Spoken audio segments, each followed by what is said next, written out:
This is a story about love that is easy to miss when you are too busy trying to do everything right. If you have people you love, especially children, this story may be about you. Stay until the end, because what comes next is a moment in which you will either recognize yourself or realize that it is not too late to change. A man worked very hard. He was building a big house because he wanted his family to have everything. Every day he left early and came home late. This man had a small son. The boy had just learned to walk and speak simple words. Every evening, the toddler waited for him at the door. The child always held something valuable in his hands: a plain gray stone from the road, a candy wrapper, or a dry leaf. The boy would go to his father, hold out his find, and say, "Look."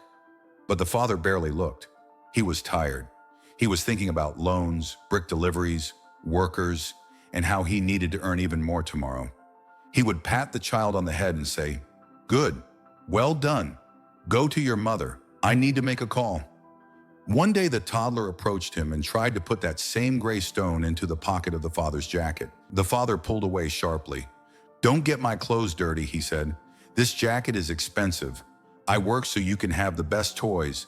Don't bring trash into the house." The boy froze. He didn't cry. He just looked at his empty palms and then at his father. That evening, he didn't approach him again. Time passed. The house was finished. It was huge with high ceilings and expensive furniture.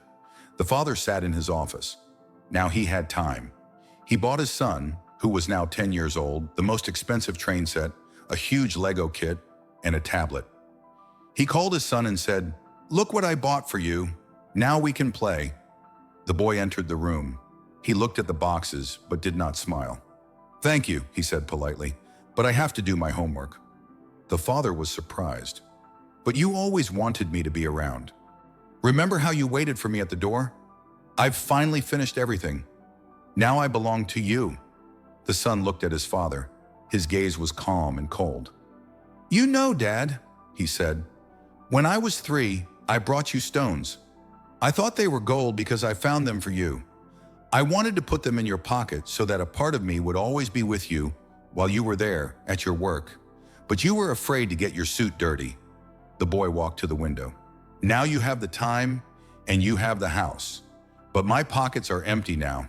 I stopped collecting stones for you back then, and I don't know what we should talk about now." The son left the room. The man remained sitting in his leather chair. It was very quiet. He looked at his expensive jacket hanging on the back of the chair. There wasn't a single spot on it.